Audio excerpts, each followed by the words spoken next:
चोर की दाढ़ी में तिनका। बच्चों, अकबर और बीरबल के कई कहानियां प्रसिद्ध हैं। यह कहानियों सभी के दिल में अपनी छाप छोड़ने के साथ साथ अच्छी शिक्षा देना का भी काम करती हैं। उन्हीं में से एक है चोर की दाढ़ी में तिनका। एक बार की बात है, बादशाह अकबर की सबसे प्यारी अंगूठी अचानक गुम हो गई थी। बहुत ढूंढने पर भी वह नहीं मिली। इस कारण बादशाह अकबर चिंतित हो जाते हैं और इस बात का जिक्र बीरबल से करते हैं। इस पर बीरबल महाराजा अकबर से पूछते हैं, महाराज, आपने अंगूठी कब उतारी थी और उसे कहाँ रखा था? बादशाह अकबर कहते हैं, मैंने नहाने से पहले अपनी अंगूठी को अलमारी में रखा था और जब वापस आया तो अंगूठी अलमारी में नहीं थी। फिर बीरबल अकबर से कहते हैं, तब तो अंगूठी गुम नहीं, चोरी हुई है और यह सब महल में साफ सफाई करने वाले किसी कर्मचारी ने ही किया होगा। यह सुनकर बादशाह ने सभी सेवकों को हाजिर होने को कहा। उनके कमरे में साफ सफाई करने के लिए कुछ 5 कर्मचारी तैनात थे और पांचों हाजिर हो गए। सेवकों के हाजिर होने के बाद बीरबल ने उन सभी को कहा, महाराज की अंगूठी चोरी हो गई है जो अलमारी में रखी थी। अगर आप में से किसी ने उठाई है तो बता दे, वरना मुझे अलमारी से ही पूछना पड़ेगा। फिर बीरबल अलमारी के पास जाकर कुछ फुसफुसाने लगे। इसके बाद मुस्कुराते हुए पांचों सेवकों से कहा, चोर मुझसे बच नहीं सकता है क्योंकि चोर की दाढ़ी में तिनका है। यह बात सुनकर उन पांचों में से एक ने सबसे नजर बचाकर दाढ़ी में हाथ फेरा, जैसे कि वह तिनका निकालने की कोशिश कर रहा हो। इसी बीच बीरबल की नजर उस पर पड़ गई और सिपाहियों को तुरंत चोर को गिरफ्तार करने का आदेश दिया। जब बादशाह अकबर ने उससे सख्ती से पूछा तो उसने अपना गुनाह काबुल कर लिया और बादशाह की अंगूठी वापस कर दी। बादशाह अकबर अपनी अंगूठी पाकर बेहद प्रसन्न हुए। चोर की दाढ़ी में तिनका। कहानी से सीख। इस कहानी से यह सीख मिलती है कि ताकत की जगह दिमाग का इस्तेमाल करने से हर समस्या का हल मिल सकता है। धोखेबाज काजी। एक बार की बात है, मुगल दरबार में बादशाह अकबर अपने दरबारियों के साथ किसी मुद्दे पर चर्चा कर रहे थे। उसी समय वहां एक किसान अपनी फरियाद लेकर आया और बोला, महाराज न्याय करो, मुझे इंसाफ चाहिए। यह सुनकर बादशाह अकबर बोले कि क्या हुआ? किसान बोला, महाराज, मैं एक गरीब किसान हूँ। कुछ समय पहले मेरी पत्नी का निधन हो गया और अब मैं अकेला रहता हूँ। मेरा मन किसी भी काम में नहीं लगता है। इसलिए एक दिन मैं काजी साहब के पास गया। उन्होंने मन की शांति के लिए मुझे यहाँ से काफी दूर स्थित एक दरगाह में जाने के लिए कहा। उनकी बात से प्रभावित होकर मैं दरगाह जाने के लिए तैयार हो गया, लेकिन साथ ही मुझे इतने वर्षों तक मेहनत करके कमाए सोने के सिक्कों के चोरी होने की चिंता सताने लगी। जब मैंने यह बात काजी साहब को बताई तो उन्होंने कहा कि वह सोने के सिक्कों की सुरक्षा करेंगे और उसके वापस आने पर लौटा देंगे। इस पर मैंने सभी सिक्के एक थैली में डालकर उन्हें दे दिए। एहतियात के तौर पर काजी साहब ने मुझे थैली पर मुहर लगाने को कहा। बादशाह अकबर बायले, अच्छा तो फिर क्या हुआ? किसान ने कहा, महाराज, मैंने मुहर लगाकर थैली उन्हें दे दी और दरगाह के दर्शन करने यात्रा पर चला गया। फिर जब कुछ दिनों बाद वापस आया तो काजी साहब ने थैली वापस दे दी। मैं थैली लेकर घर लौटा और उसे खोला तो उसमें सोने के सिक्कों की जगह पत्थर थे। मैंने इस बारे में काजी साहब से पूछा तो उन्होंने गुस्से में कहा कि तुम मुझ पर चोरी का इल्जाम लगाते हो। इतना कहकर उन्होंने अपने नौकरों को बुलाया और मुझे मार मार कर वहां से भगा दिया। किसान ने रोते हुए कहा, महाराज, मेरे पास जमा पूंजी के नाम पर बस वही सोने के सिक्के थे। मेरे साथ न्याय करें महाराज। किसान की बात सुनकर बादशाह अकबर ने बीरबल को मामला सुलझाने के लिए कहा। बीरबल ने किसान के हाथों से थैली लेकर उसे अंदर से देखा और महाराज से थोड़ा सा समय मांगा। शहंशाह अकबर ने बीरबल को 2 दिन का समय दिया। घर जाकर बीरबल ने एक फटा हुआ कुर्ता अपने नौकर को दिया और कहा, इसे अच्छे से रफू करवा कर लाओ। नौकर कुर्ता लेकर चला गया और कुछ देर बाद उसे रफू करवाकर वापस आ गया। बीरबल कुर्ते देखकर खुश हो गए। कुर्ता इस प्रकार से रफू किया गया था कि मानो फटा ही न हो। यह देखकर बीरबल ने नौकर से उस दर्जी को बुलाकर लाने को कहा। नौकर कुछ ही देर में दर्जी को लेकर आ गया। बीरबल ने उससे कुछ पूछा और वापस भेज दिया। अगले दिन बीरबल दरबार पहुंचे और सैनिक से काजी व किसान दोनों को दरबार में लेकर आने का आदेश दिया। कुछ ही देर में सैनिक काजी व किसान को साथ ले आया। इसके बाद बीरबल ने सैनिक से दर्जी को भी बुलाने के लिए कहा। यह सुनते ही काजी के होश उड़ गए। दर्जी के आते ही बीरबल ने उससे पूछा, क्या काजी ने तुम्हें कुछ सिलने के लिए दिया था? तब दर्जी ने कहा, कुछ महीने पहले मैंने इनकी सिक्कों वाली थैली को सिया था। इसके बाद जब बीरबल ने जोर देकर काजी से पूछा तो उसने डर के मारे सब कुछ सच सच बता दिया। काजी ने कहा, महाराज, मैं एक साथ इतने सारे सोने के सिक्के देखकर लालची हो गया था, मुझे माफ कर दो।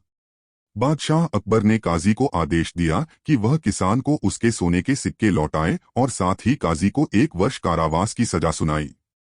इसके बाद एक बार फिर सभी ने बीरबल की बुद्धि की भूरी भूरी प्रशंसा की।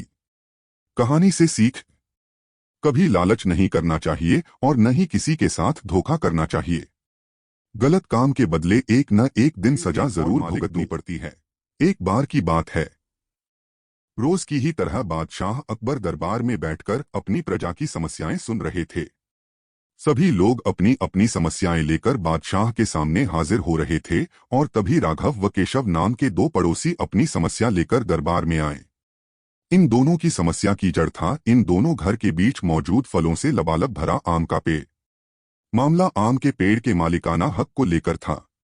राघव कह रहा था कि पेड़ उसका है और केशव झूठ बोल रहा है। वहीं केशव का कहना था कि वह पेड़ का असली मालिक है और राघव झूठा है। पेड़ 1 और मालिक 2 का मामला बहुत उलझा हुआ था और दोनों में से कोई भी हार मानने को तैयार नहीं था। दोनों पक्षों की बातें सुनकर और सोच विचार करने के बाद बादशाह अकबर ने यह मामला अपने नवरत्नों में से एक बीरबल को सौंप दिया। मामले को सुलझाने और सच्चाई का पता लगाने के लिए बीरबल ने एक नाटक रचा। उस शाम बीरबल ने 2 सिपाहियों से कहा कि वे राघव के घर जाएं और कहें कि उसके आम के पेड़ से आम चोरी हो रहे हैं। उन्होंने 2 सिपाहियों को केशव के घर जाकर भी यही संदेश देने को कहा। साथ ही बीरबल ने कहा कि यह संदेश देने के बाद वो उनके घर के पीछे छिपकर देखें कि राघव और केशव क्या करते हैं। बीरबल ने यह भी कहा कि राघव और केशव को पता नहीं लगना चाहिए कि तुम उनके घर आम की चोरी की सूचना लेकर जा रहे हो। सिपाहियों ने बिल्कुल वैसा ही किया जैसा बीरबल ने कहा। 2 सिपाही केशव के घर गए और 2 राघव के घर। जब वो वहां पहुंचे तो उन्हें पता चला कि राघव और केशव दोनों ही घर में नहीं थे, तो सिपाहियों ने उनकी पत्नियों को यह संदेश दे दिया। जब केशव घर पहुंचा तो उसकी पत्नी ने उसे आम की चोरी की सूचना दी। यह सुनकर केशव ने कहा, अरे भाग्यवान, खाना तो खिला दो। आम के चक्कर में अब क्या भूखा बैठा रहूं? और कौन सा वह पेड़ मेरा अपना है? चोरी हो रही है तो होने दो, सुबह देखेंगे। यह कहकर वह आराम से बैठकर खाना खाने लगा। वहीं जब राघव घर आया और उसकी पत्नी ने यह बात उसे बताई तो वह उल्टे पैर पेड़ की तरह दौड़ पड़ा। उसकी पत्नी ने पीछे से आवाज लगाई, अरे खाना तो खा लीजिए। जिस पर राघव ने कहा, खाना तो सुबह भी खा सकता हूँ, लेकिन अगर आज आम चोरी हो गए तो मेरे पूरे साल की मेहनत पर पानी फिर जाएगा। सिपाहियों ने दोनों के घर के बाहर छिपकर यह सारा नजारा देखा और वापस दरबार जाकर बीरबल को बताया। अगले दिन दोनों फिर से दरबार में हाजिर हुए। उन दोनों के सामने बीरबल ने बादशाह अकबर से कहा, जहां पनाह, सारी समस्या की जड़ वह पेड़ है। क्यों न हम वो पेड़ ही कटवा दें? न रहेगा बांस न बजेगी बांसुरी। बादशाह अकबर ने इस बारे में राघव और केशव से पूछा, इस बारे में आप दोनों का क्या ख्याल है?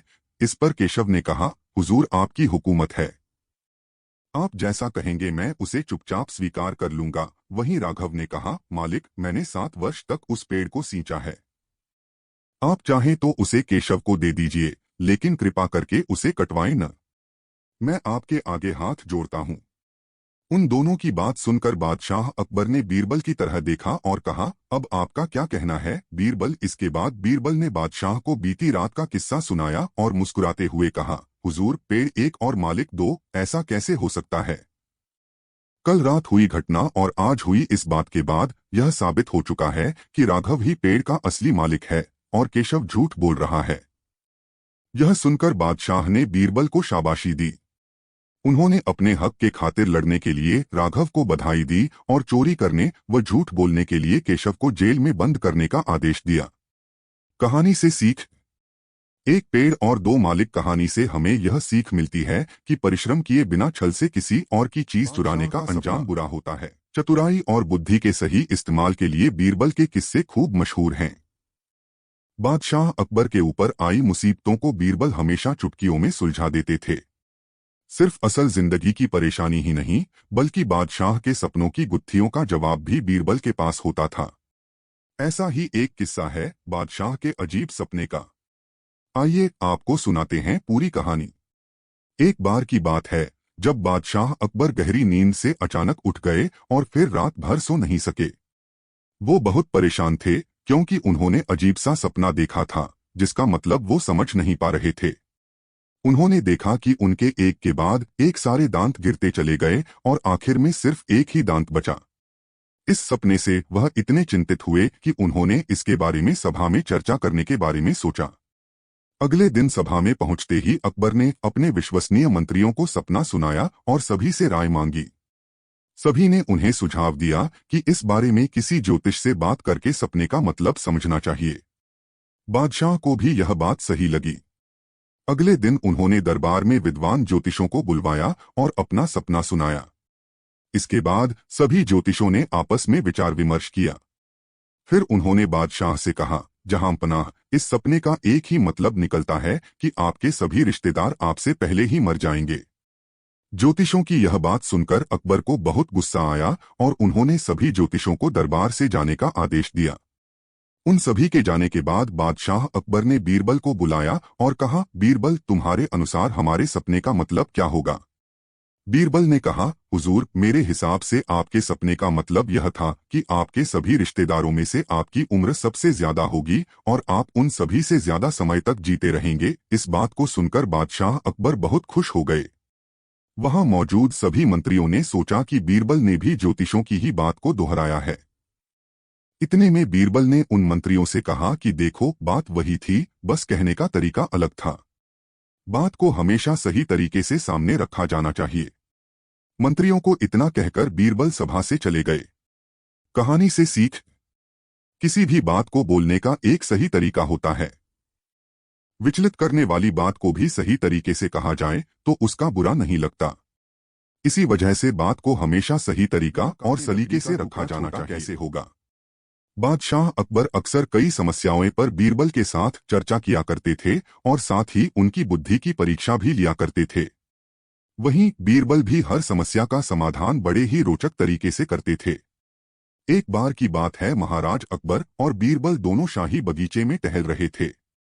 दोनों के बीच किसी गंभीर मुद्दे पर चर्चा हो रही थी कि तभी अचानक बादशाह अकबर के दिमाग में बीरबल की परीक्षा लेने की सूझी। बादशाह अकबर ने पास में पड़ी हुई एक लकड़ी की ओर इशारा करते हुए बीरबल से पूछा, बीरबल, एक बात बताओ, ये जो सामने लकड़ी पड़ी हुई है, क्या तुम इसे बिना काटे छोटा कर सकते हो?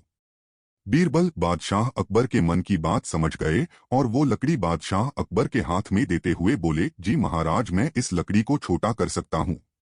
बादशाह अकबर बोले, वो कैसे भला? तब बीरबल ने वहीं पास में पड़ी हुई एक बड़ी लकड़ी उठाई और बादशाह अकबर को पकड़ाते हुए पूछा, महाराज, इनमें से छोटी लकड़ी कौन सी है?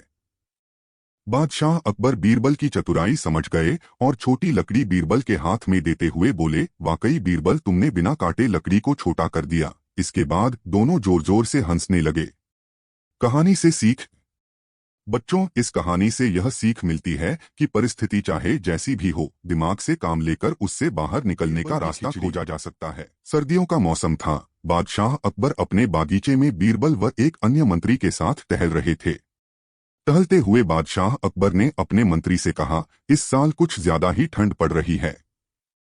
महल से बाहर निकलने में भी ठंड से हालत खराब हो रही है।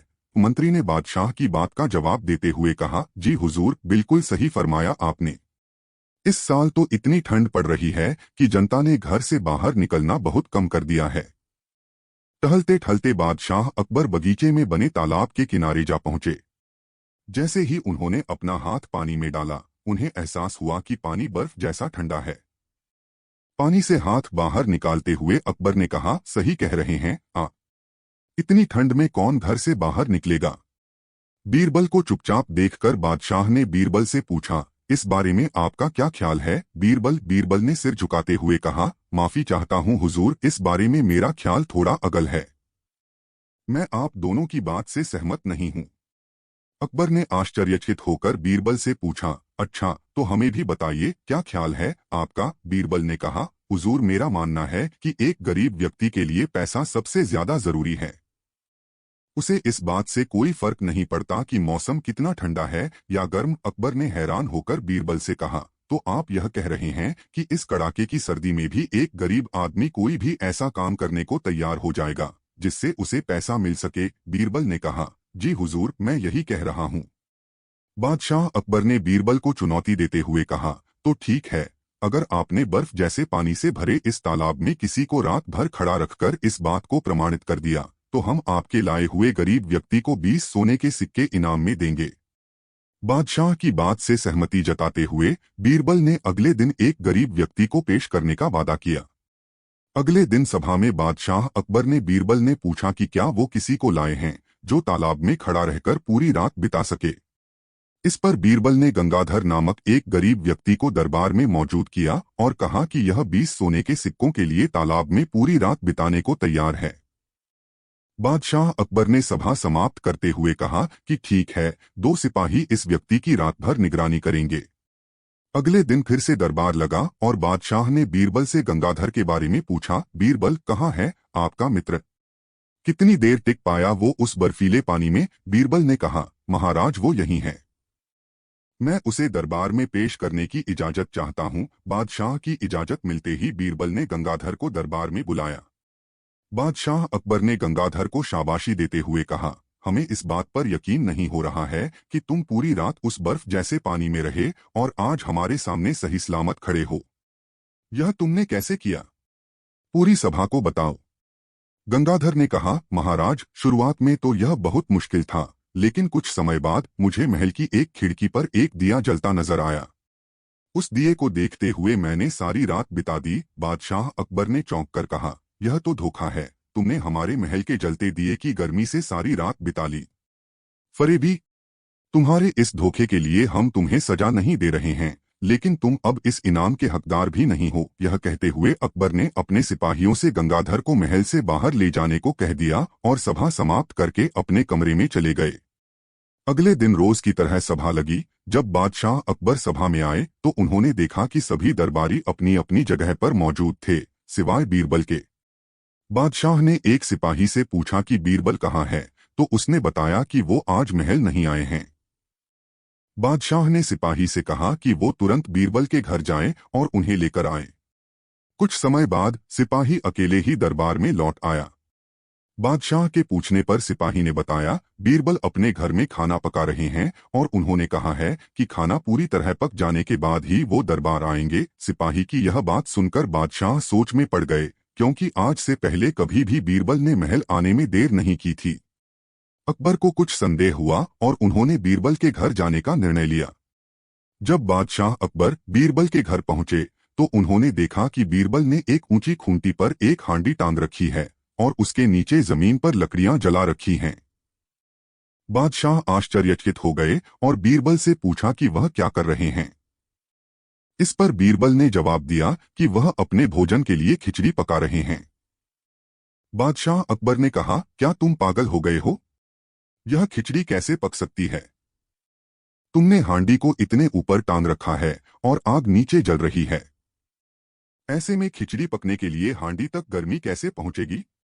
इस बात पर बीरबल ने बहुत आराम के साथ बादशाह से कहा, क्यों नहीं पहुंचेगी हुजूर?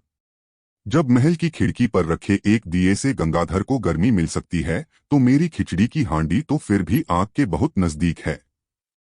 बीरबल की बात सुनकर बादशाह हैरान हो गए और मुस्कुराते हुए कहा, हम तुम्हारी बात अच्छी तरह समझ गए बीरबल। इसके बाद उन्होंने गंगाधर को महल में बुलवाया और उसे 20 सोने के सिक्कों का इनाम दिया।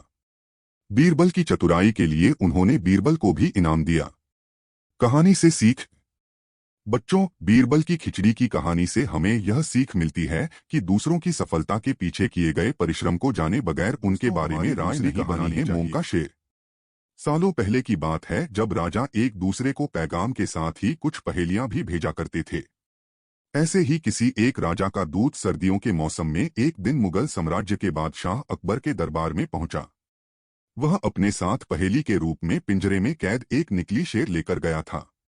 राजा ने पहेली के साथ एक पैगाम भी भेजा था। पैगाम में लिखा था कि क्या मुगल राज्य में कोई ऐसा बुद्धिमान है जो पिंजरे और शेर को छुए बिना शेर को बाहर निकाल सके। अब मुगल सम्राट अकबर सोच में पड़ गए कि आखिर शेर और पिंजरे को हाथ लगाए बिना भला शेर को कैसे बाहर निकाला जा सकता है। पहेली के साथ भेजे गए पैगाम में यह भी साफ लिखा था कि पिंजरे से शेर को बाहर निकालने के लिए एक व्यक्ति को एक ही बार मौका मिलेगा। अकबर काफी परेशान हो गए। उन्हें लगा कि यह तो बहुत मुश्किल है और अगर शेर को पिंजरे से बाहर नहीं निकाल पाए तो मुगल राज्य की काफी बदनामी भी होगी। ये सब सोचते सोचते उन्होंने दरबार में मौजूद सभी की तरफ देखते हुए पूछा, है कोई जो इस पहेली को सुलझा सके। लेकिन हर कोई इसी सोच में डूबा था कि आखिर यह संभव कैसे हो सकता। अकबर के पूछने पर जब किसी ने जवाब नहीं दिया तो उन्हें अपने वजीर बीरबल की याद आने लगी, जो सभा में मौजूद नहीं थे। उन्होंने तुरंत दरबान को भेजकर बीरबल को दरबार में हाजिर होने का आदेश भिजवाया, लेकिन अफसोस बीरबल किसी सरकारी काम से राज्य से बाहर गए हुए थे। रात भर अकबर इसी सोच में डूबे रहे कि आखिर पहेली को कैसे सुलझाया जाए। दूसरे दिन फिर दरबार लगा, लेकिन बीरबल की कुर्सी खाली देखकर अकबर उदास हो गए। बादशाह ने एक बार फिर दरबारियों से पूछा, क्या किसी के पास इस शेर को पिंजरे से बाहर निकालने की कोई तरकीब है।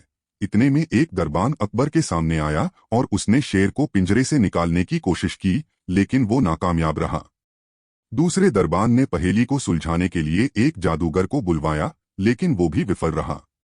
कोशिश करते करते शाम होने को आई, तभी बीरबल दरबार में पहुंच गए। अकबर को परेशान देखकर बीरबल ने पूछा, क्या बात है सम्राट, आप इतने परेशान क्यों हैं। बादशाह ने तुरंत शेर से जुड़ी पहेली के बारे में बीरबल को सब कुछ बताया। अकबर ने बीरबल से पूछा, क्या तुम इस शेर को पिंजरे से बाहर निकाल सकते हो। बीरबल ने कहा, हाँ मैं कोशिश कर सकता हूँ। अकबर बहुत खुश हुए, क्योंकि मुगल साम्राज्य में बीरबल के जैसा बुद्धिमान और चतुर दूसरा कोई नहीं था।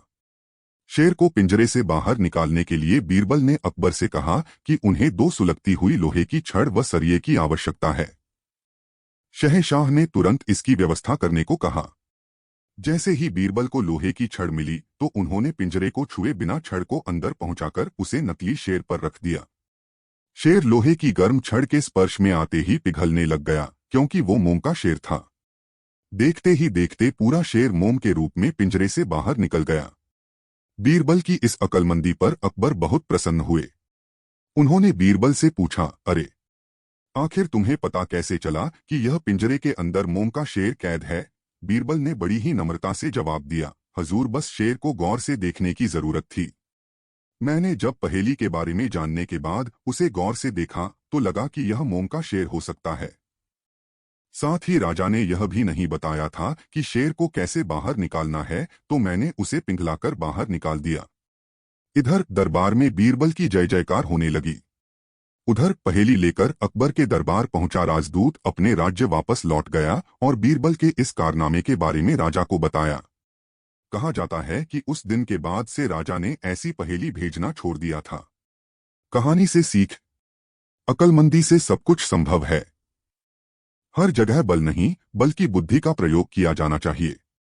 दिमाग से हर समस्या का समाधान हो सकता है। एक बार की बात है, राजा अकबर अपने दरबार में बैठकर कुछ विचार कर रहे थे। तभी अचानक उन्हें ख्याल आया कि उनकी दाढ़ी और बाल काफी बढ़ गए हैं। इस ख्याल के आते ही उन्होंने अपने एक दरबारी को बुलाकर नाई को फौरन हाजिर होने का संदेश भिजवाया। राजा का संदेश मिलते ही नाई महल पहुंच गया। महल पहुंचकर नाई राजा की हजामत बना ही रहा था कि कहीं से एक कौवा वहां आकर बैठ जाता है और काम करने लगता है। राजा अकबर नाई से पूछते हैं, यह कौवा काम क्यों कर रहा है। इस पर नाई जवाब देता है, यह आपके पूर्वजों का हालचाल बताने आया है। नाई के इतना कहते ही राजा अकबर आश्चर्य से पूछते हैं, तो बताओ फिर यह कौवा मेरे पूर्वजों के बारे में आखिर क्या बता रहा है। राजा के इस सवाल पर नाई कहता है, यह कौवा कह रहा है कि आपके पूर्वज स्वर्ग में मुसीबत में हैं और काफी परेशान हैं। उनका हालचाल लेने के लिए आपको अपने किसी करीबी को स्वर्ग भेजना चाहिए। नाई की यह बात सुनकर राजा अकबर और भी हैरान हो जाते हैं। राजा अकबर आश्चर्य से नाई से पूछते हैं, आखिर किसी इंसान को जिंदा स्वर्ग में कैसे भेजा जा सकता है। राजा के इस सवाल पर नाई जवाब देता है, महाराज मेरी नजर में एक पुरोहित है जो इस काम को अंजाम दे सकता है। बस आप इस काम के लिए अपने किसी करीबी को स्वर्ग जाने के लिए राजी कर लीजिए। नाई के इस आश्वासन पर राजा अकबर तैयार हो जाते हैं और दरबार में अपने सभी करीबी दरबारियों को बुलाते हैं। राजा के आदेश पर सभी करीबी दरबारी राजा अकबर के सामने हाजिर हो जाते हैं। सभी दरबारी राजा से अचानक बुलाने की वजह पूछते हैं। इस पर राजा उन्हें नाई के साथ हुई सारी बात सुनाते हैं। राजा की बात सुनकर सभी दरबारी एक मत में बीरबल का नाम आगे रखते हैं। दरबारी कहते हैं कि स्वर्ग जाकर पूर्वजों का हालचाल लेने के लिए बीरबल से उचित व्यक्ति और कोई नहीं हो सकता, क्योंकि बीरबल हम सब में सबसे ज्यादा बुद्धिमान और चतुर है। इसलिए स्वर्ग में आपके पूर्वजों का हालचाल लेकर वह उनकी परेशानी का हल आसानी से निकाल सकता है। राजा अकबर दरबारियों की इस सलाह को मानते हुए बीरबल को स्वर्ग भेजने की तैयारी कर लेते हैं। इस बात का पता चलते ही बीरबल शहंशाह अकबर से पुरोहित को बुलाकर स्वर्ग भेजने की विधि के बारे में पूछते हैं। बीरबल की इस बात पर राजमहल में पुरोहित को बुलवाया जाता है। पुरोहित के आते ही उनसे स्वर्ग जाने की विधि के बारे में पूछा जाता है। पुरोहित बताते हैं, आपको यहीं पास में मौजूद एक घास के ढेर में भेजा जाएगा। बाद में उस ढेर में आग लगा दी जाएगी। फिर कुछ मंत्रों की शक्ति से आपको स्वर्ग भेज दिया जाएगा। स्वर्ग जाने की पूरी प्रक्रिया जानने के बाद बीरबल राजा अकबर से करीब 11 दिन का समय मांगते हैं और पुरोहित को 11 दिन बाद बुलाने की बात रखते हैं। वह कहते हैं, मैं स्वर्ग जा रहा हूं और कितने दिन मुझे लौटने में लगेंगे इस बारे में निश्चित तौर पर कुछ भी कहना मुश्किल है। इसलिए स्वर्ग जाने से पहले एक बार मैं अपने परिवार से मिलना चाहता हूं और कुछ समय बिताना चाहता हूं। बीरबल अपने घर जाने के लिए महल से रवाना हो जाते हैं। देखते देखते 11 दिन बीत जाते हैं। 12वें दिन बीरबल स्वर्ग जाने के लिए राजा अकबर के सामने हाजिर होते हैं। पुरोहित को बुलाया जाता है और बीरबल को स्वर्ग भेजने की तैयारी की जाने लगती है। पुरोहित बीरबल को स्वर्ग भेजने के लिए महल से कुछ दूर घास का एक ढेर लगवाते हैं। बीरबल को स्वर्ग भेजने के लिए घास के ढेर के अंदर भिजवाया जाता है। घास के ढेर के अंदर जाते ही पुरोहित घास के ढेर में आग लगा देते हैं और बीरबल को स्वर्ग भेजने की प्रक्रिया पूरी होती है। धीरे धीरे 2 महीने बीत जाते हैं और राजा अकबर को बीरबल की चिंता होने लगती है। तभी अचानक बीरबल दरबार में हाजिर हो जाते हैं। राजा अकबर बीरबल को देखकर प्रसन्न होते हैं और अपने पूर्वजों का हालचाल पूछते हैं। तब बीरबल बताते हैं, आपके पूर्वज काफी खुश हैं और मजे में हैं। उन्हें बस एक ही तकलीफ है कि उनकी दाढ़ी और बाल काफी बड़े हो गए हैं, जिन्हें काटने वाला स्वर्ग में कोई नाई नहीं है। इसलिए वहां उन्हें एक नाई की जरूरत है। बीरबल कहते हैं, ऐसे में हमें आपके पूर्वजों के लिए एक अच्छे नाई को स्वर्ग भेजने की तैयारी करनी चाहिए। बीरबल की इस बात पर राजा नाई को स्वर्ग जाने का आदेश देते हैं। राजा का आदेश सुनकर नाई घबरा जाता है और राजा के पैरों में गिरकर माफी मांगने लगता है। नाई राजा से कहता है कि यह सब कुछ उसने वजीर अब्दुल्लाह के कहने पर किया था। यह सब उन्हीं की साजिश थी ताकि वह बीरबल को अपने रास्ते से हटा सकें। अब राजा अकबर के सामने सारी सच्चाई आ चुकी थी। ये सब जानने के बाद राजा अकबर ने वजीर अब्दुल्लाह और उनके साथियों को दंड देने का आदेश दिया। अंत में राजा अकबर बीरबल से पूछते हैं, तुम्हें इस सच्चाई का पता कैसे चला और तुम घास के ढेर में आग लगने के बाद कैसे बच गए? तब बीरबल जवाब देते हैं, आग के ढेर में जाने की बात सुनकर मुझे इस साजिश का अंदाजा हो गया था। इसी वजह से मैंने 11 दिन का समय मांगा था। उन 11 दिनों में मैंने उस घास के ढेर वाले स्थान के नीचे से अपने घर तक एक सुरंग बनवा दी थी। उस सुरंग के जरिए ही मैं वहां से बचकर निकल पाया। बीरबल की पूरी बात सुनकर राजा बहुत प्रसन्न हुए और बोले, वाह बीरबल वाह, यह काम केवल तुम ही कर सकते थे। कहानी से सीख, बीरबल की स्वर्ग की यात्रा। कहानी से सीख मिलती है कि सूझबूझ से बड़ी परेशानी का हल आसानी से निकाला जा सकता है। कौवों की गिनती। बीरबल की चतुराई से बादशाह अकबर और सभी दरबार परिचित थे। फिर भी अकबर बीरबल की चतुराई का परीक्षा लेते रहते थे। ऐसे ही एक सुबह बादशाह अकबर ने बीरबल को बुलाया और बगीचे में घूमने के लिए चले गए। वहां पर बहुत सारे पक्षी आवाज कर रहे थे। अचानक बादशाह अकबर की नजर एक कौवे पर पड़ी और उनके मन में शरारत सूझी। उन्होंने बीरबल से कहा, मैं यह जानना चाहता हूँ कि हमारे राज्य में कुल कितने कौवे हैं। यह सवाल थोड़ा अटपटा जरूर था, लेकिन फिर भी बीरबल कहा, महाराज मैं आपके इस प्रश्न का जवाब दे सकता हूँ, लेकिन मुझे थोड़ा समय चाहिए। अकबर ने मन ही मन मुस्कुराते हुए बीरबल को समय दे दिया। कुछ दिनों के बाद बीरबल दरबार में आए तो शहंशाह अकबर से पूछा, बोलो बीरबल कितने कौवे हैं हमारे राज्य में। बीरबल बोले, महाराज हमारे राज्य में करीब 323 कौवे हैं। यह सुनते ही सभी दरबारी बीरबल को देखने लगे। फिर बादशाह अकबर बोले, अगर हमारे राज्य में कौवों की संख्या इससे ज्यादा हुई तो। बीरबल बोले, हो सकता है कि महाराज कुछ कौवे हमारे राज्य में अपने रिश्तेदारों के यहाँ आए हों। इस पर बादशाह अकबर ने कहा, अगर कम हुए तो तब बीरबल बायले, हो सकता है कि हमारे राज्य के कौवे दूसरे देश अपने रिश्तेदारों के यहाँ गए हों। जैसे ही बीरबल ने यह बात कही पूरा दरबार ठहाकों से गूंज उठा और एक बार फिर बीरबल अपनी बुद्धि के कारण प्रशंसा के पात्र बन गए। कहानी से सीख। बच्चों, इस कहानी से यह सीख मिलती है कि अगर दिमाग का इस्तेमाल किया जाए तो हर समस्या का हल और सवाल का कहानी का जवाब शीर्षक, ढूंढा जा सकता मूर्ख है। लोगों की सूची। एक वक्त की बात है, बादशाह अकबर अपने दरबारियों के साथ दरबार में मौजूद थे। तभी उनके मन में एक बात आती है। बादशाह बोलते हैं कि मेरे आसपास हमेशा बुद्धिमान लोग रहते हैं और मैं उनके बीच रहकर बोर हो गया हूं। मैंने फैसला किया है कि मुझे कुछ मूर्ख व्यक्तियों से मिलना चाहिए। अकबर बीरबल से कहते हैं, तुमने हमेशा हमारी मदद अपने ज्ञान और चतुराई से की है। हम चाहते हैं कि इस बार भी तुम ऐसा ही कुछ करो और हमारे लिए 6 मूर्ख व्यक्ति ढूंढ कर लेकर आओ। बीरबल, जी जहांपनाह, मैं आपके लिए 6 मूर्ख व्यक्ति जरूर ढूंढ कर लाऊंगा। अकबर, हम आपको 6 मूर्ख व्यक्ति ढूंढने के लिए 30 दिन का समय देते हैं। बीरबल, जहांपनाह, मुझे इतने अधिक समय की आवश्यकता नहीं पड़ेगी।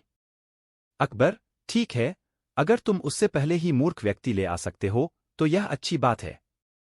इसके बाद बीरबल मूर्ख व्यक्तियों की तलाश में निकल पड़ता है।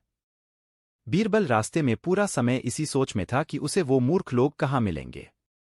तभी उसे गधे पर बैठा एक आदमी दिखाई देता है जो सिर पर घास की गठरी रखे हुए था। बीरबल ने तुरंत घोड़ा रोका और उससे उसकी पहचान पूछने लगा। बीरबल, कौन हो तुम और ऐसे गधे पर बैठकर और घास अपने सिर पर लेकर क्यों जा रहे हो? व्यक्ति, मैं रामू हूं और मेरा गधा कमजोर व थका हुआ है, इसलिए गधे का बोझ कम करने के लिए मैंने घास की गठरी अपने सिर पर रखी है। यह सुनकर बीरबल सोचता है कि मुझे पहला मूर्ख व्यक्ति मिल गया। फिर बीरबल उससे कहता है कि तुम जानवरों के बारे में इतना सोचते हो, इसलिए मैं तुम्हें बादशाह अकबर से इनाम दिलवाऊंगा। यह कहकर बीरबल उस व्यक्ति को अपने साथ चलने के लिए कहता है। इनाम की बात सुनकर रामू बीरबल के साथ हो लेता है। मंगू, जनाब, मुझे चंगू कहता है कि इसके पास शेर है जिसे वो मेरी गाय के शिकार के लिए छोड़ेगा। चंगू, हाँ मैं ऐसा ही करूंगा और मुझे बहुत मजा भी आने वाला है। बीरबल, कहाँ है तुम लोगों की गाय और शेर? मंगू, जनाब जब भगवान हमें वरदान देने आएंगे तो मैं उनसे गाय मांगूंगा और चंगू शेर मांगेगा जिसे यह मेरी गाय पर छोड़ने की बात कर रहा है। बीरबल, अच्छा यह बात है। उनकी बातें सुनकर बीरबल समझ गया कि उन्हें 2 और मूर्ख व्यक्ति मिल गए हैं। बीरबल इनाम की बात कहकर उन्हें भी अपने साथ ले लेता है। उन तीनों को लेकर बीरबल अपने घर पहुंचता है और फिर सोचने लगता है कि बाकी के मूर्ख व्यक्ति कहाँ से ढूंढ कर लाऊं। बीरबल उन तीनों मूर्खों को अपने घर में ही रहने के लिए कहकर बाहर चला जाता है। जब बीरबल और मूर्ख लोगों को ढूंढने के लिए बाहर आता है तो उसे एक व्यक्ति दिखाई देता है जो कुछ ढूंढता रहता है। बीरबल उसके पास जाकर पूछता है कि आप क्या ढूंढ रहे हैं? व्यक्ति, जनाब मेरी अंगूठी कहीं गिर गई है जिसे मैं काफी समय से खोज रहा हूं लेकिन मुझे नहीं मिल रही है। बीरबल, क्या आपको पता है कि अंगूठी कहाँ गिरी थी? व्यक्ति, दरअसल मेरी अंगूठी यहां से दूर उस पेड़ के पास गिरी थी, लेकिन वहां अंधेरा होने के कारण मैं यहां उसे ढूंढ रहा हूं। बीरबल, अच्छा यह बात है। आप कल हमारे साथ बादशाह के दरबार में चलो। मैं बादशाह अकबर से आपको दूसरी अंगूठी देने के लिए कहूंगा। व्यक्ति, अच्छा ठीक है फिर। खुश होकर अगले दिन सुबह बीरबल दरबार में उन चारों मूर्खों को लेकर पहुंचता है। बीरबल, बादशाह अकबर मैं आपके कहे अनुसार मूर्ख व्यक्तियों को ढूंढ कर ले आया हूं। मंगू, जनाब, मुझे चंगू कहता है कि इसके पास शेर है जिसे वो मेरी गाय के शिकार के लिए छोड़ेगा। चंगू, हाँ, मैं ऐसा ही करूंगा और मुझे बहुत मजा भी आने वाला है। बीरबल, कहाँ है तुम लोगों की गाय और शेर? मंगू, जनाब, जब भगवान हमें वरदान देने आएंगे तो मैं उनसे गाय मांगूंगा और चंगू शेर मांगेगा, जिसे यह मेरी गाय पर छोड़ने की बात कर रहा है। बीरबल, अच्छा, यह बात है। उनकी बातें सुनकर बीरबल समझ गया कि उन्हें दो और मूर्ख व्यक्ति मिल गए हैं। बीरबल इनाम की बात कहकर उन्हें भी अपने साथ ले लेता है। उन तीनों को लेकर बीरबल अपने घर पहुंचता है और फिर सोचने लगता है कि बाकी के मूर्ख व्यक्ति कहाँ से ढूंढ कर लाऊं। बीरबल उन तीनों मूर्खों को अपने घर में ही रहने के लिए कहकर बाहर चला जाता है। जब बीरबल और मूर्ख लोगों को ढूंढने के लिए बाहर आता है तो उसे एक व्यक्ति दिखाई देता है जो कुछ ढूंढता रहता है। बीरबल उसके पास जाकर पूछता है कि आप क्या ढूंढ रहे हैं? व्यक्ति, जनाब, मेरी अंगूठी कहीं गिर गई है, जिसे मैं काफी समय से खोज रहा हूं, लेकिन मुझे नहीं मिल रही है।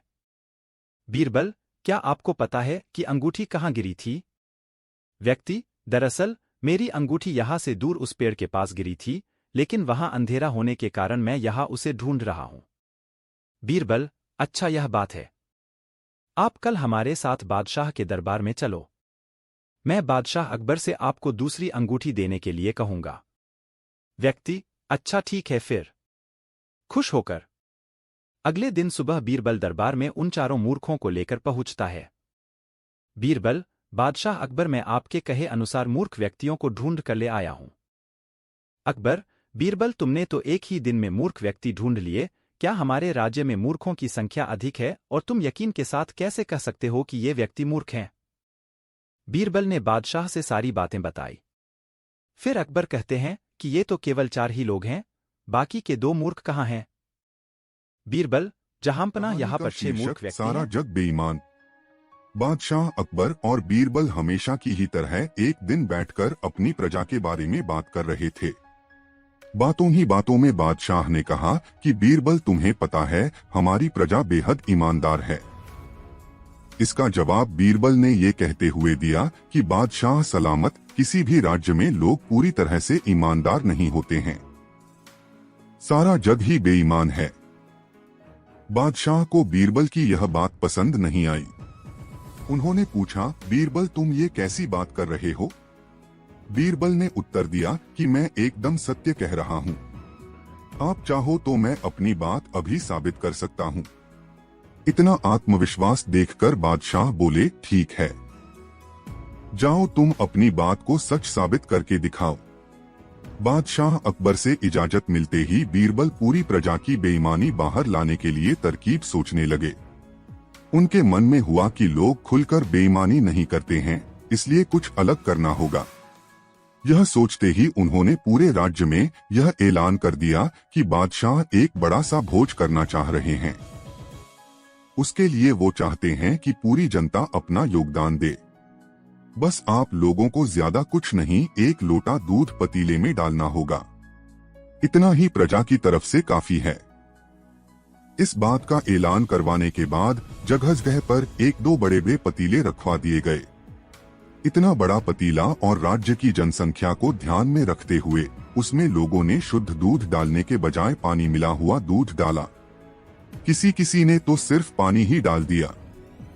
हर किसी के मन में यही होता था कि सामने वाले ने तो दूध ही डाला होगा। अगर मैं पानी या पानी मिला हुआ दूध डाल दूंगा तो क्या ही हो जाएगा। शाम तक पतीलों में दूध इकट्ठा हो गया। बीरबल अपने साथ बादशाह अकबर और कुछ रसोइयों को उन जगहों पर ले गए जहां पतीले रखे गए थे। बादशाह ने जिस भी पतीले में देखा तो दूध नहीं, सिर्फ सफेद पानी ही दिखा। रसोइयों ने भी कहा कि महाराज, ये दूध नहीं है, ये सारा पानी ही है। इसमें मुश्किल से आधे से 1 लोटा दूध होगा, जिसकी वजह से इसका रंग हल्का सफेद है, वरना ये पानी से ज्यादा कुछ नहीं। इन सारी चीजों को देखकर बादशाह अकबर हैरान हो गए। उनके मन में हुआ कि मैं तो सबको ईमानदार समझता था, लेकिन बीरबल की ही बात सच निकली। उन्होंने बीरबल को कहा कि तुम ठीक ही कहते थे, मुझे हकीकत समझ आ गई है। इतना कहते हुए बादशाह, बीरबल और रसोइये वापस महल आ गए। कहानी से सीख, किसी पर भी अंधा भरोसा नहीं करना चाहिए। मौका मिलने पर लोग बेईमानी इसी करने से शहर में चूकते नहीं कपूरचंद हैं। नाम का एक धनी व्यापारी रहता था। उनके बारे में यह मान्यता प्रचलित थी कि जो भी व्यक्ति सुबह कपूरचंद का मुंह देख लेता है उसका दिन खराब हो जाता है, उसे खाना भी नहीं मिलता। एक बार यह बात बादशाह अकबर को पता चली। उसके मन में आया, यह पता लगाना चाहिए कि कपूरचंद सचमुच ऐसा है या नहीं। अकबर ने अगली सुबह कपूरचंद को बुलाया। बादशाह उठे और कपूरचंद को देखने के लिए अपने शयनकक्ष से बाहर आए। उन्होंने उसका स्वागत किया। उसी समय एक दासी हाफती हुई वहां आई। उन्होंने कहा, मलिक, बेगम साहिबा अचानक बीमार पड़ गई है। वो आपको आवाज दी जा रही है। बादशाह सीधा जनानखाने में गया। बेगम बुखार से कांप रही थी। उसने तुरंत हकीम को बुलाया। इसी भागदौड़ में 10 बज गए। नाश्ते का समय हो चुका था। अकबर जनानखाने से बाहर आए और देखा कि एक मंत्री किसी महत्वपूर्ण राजकीय कार्य के सिलसिले में उनका इंतजार कर रहा है। क्योंकि काम बहुत महत्वपूर्ण था, इसलिए अकबर उनके साथ शाही दरबार में गए। वहां अन्य मंत्रियों से कामकाज पर चर्चा की। इतने में एक अटेंडेंट ने आकर कहा, हूर, हम भोजन के लिए आपका इंतजार कर रहे हैं। अकबर को अब एहसास हुआ कि रात के खाने के लिए बहुत देर हो चुकी है। वह खाना खाने बैठा, लेकिन खाना ठंडा हो गया था। उसने रसोइये को धमकी दी और उसे एक नया व्यंजन पकाने का आदेश दिया। भूख, थकान और भागदौड़ के कारण अकबर के पेट में दर्द होने लगा। उन्होंने हकीम को बुलाया। हकीम ने आज कुछ न खाकर पेट को आराम देने को कहा। रात को बिस्तर पर लेटे लेटे अकबर आज के बारे में सोचने लगे। उसके साथ ऐसा हुआ, आज सुबह कपूरचंद को बड़ा देखने का ये नतीजा है। मेरे जैसा सम्राट, लेकिन भूखा रहना पड़ा। यह आदमी शहर के लोगों के लिए खतरा है। उन्होंने अधिकारी को बुलाया और आदेश दिया, कपूरचंद को गिरफ्तार करो और कल फांसी पर लटका दो। नौकरशाह अगले दिन कपूरचंद को फांसी के तख्ते पर ले जा रहे थे। हुआ यूं कि उसी समय बीरबल वहां से गुजर रहे थे। कपूरचंद उसे देखते ही उसके पैरों पर गिर पड़ा। उसने कहा, ओ बादशाह, मुझे बिना कारण मार जा रहा है, मुझे बचाओ। बीरबल को सब पता था। फिर उसे फांसी पर लटकाने से पहले क्या करना है, इसके निर्देश दिए। फांसी के तख्ते पर पहुंचने के बाद अधिकारी ने कपूरचंद से पूछा, आपकी अंतिम इच्छा क्या है? कपूरचंद ने सम्राट से व्यक्तिगत रूप से मिलने की इच्छा व्यक्त की। उसी समय सम्राट स्वयं वहां पहुंच गए। कपूरचंद उसके पैरों पर गिर पड़ा और बोला, ओ जहांपनाह, आपने सुबह मेरा चेहरा देखा था, इसलिए आपको मुसीबत का सामना करना पड़ा, लेकिन मेरे बारे में सोचो। मैंने भी सुबह तुम्हारा चेहरा देखा था। तुम्हें पूरा दिन भूखा रहना पड़ा, लेकिन मुझे अपनी जान से हाथ धोना पड़ा। मालिक, आपका मुंह देखने वालों की किस्मत खुल जाए, इसके बदले अगर मुझे फांसी हो जाएगी तो लोग क्या कहेंगे? अकबर बिल्कुल सोच में पड़ गया। उसने उसे दंड से मुक्त कर दिया। फिर मुस्कुराते हुए पूछा, कपूरचंद, सच बताओ, तुम्हें ऐसा कहना बीरबल ने सिखाया है? कपूरचंद ने हाँ कहा। उसने खुद को मुक्त कराने के लिए सम्राट को धन्यवाद दिया।